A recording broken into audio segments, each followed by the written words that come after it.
Bună băieți și fete, astăzi facem mini shorts să văd dacă vă place și vă rog abonați-vă și like, nu oblig, dar și nu știu ce să-mi cumpăr din Lidl.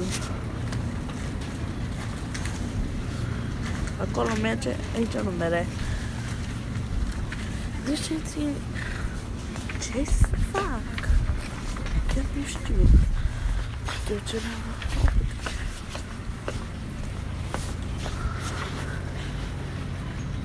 hai să ne luăm cereale, că apa, scuzați-mă.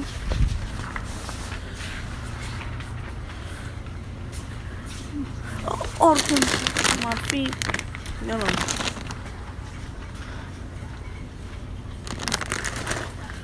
8, 16, mai exact, dar haideți să dăm. Eu poftă de asta aveam. Și dacă vă place seara asta, mai facem. Dacă vă place.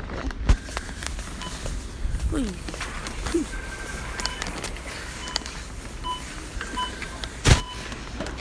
Bucățulită.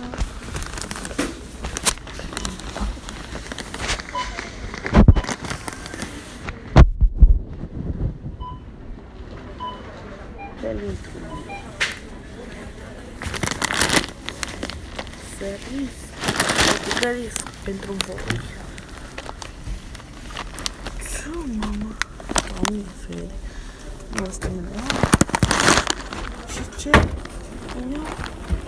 Asta. Asta e fain. Bun.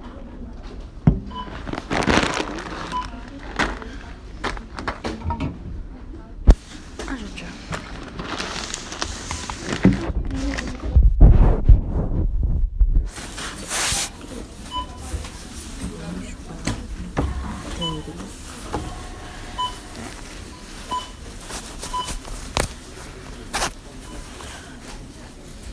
Ce urât îmi stă părul.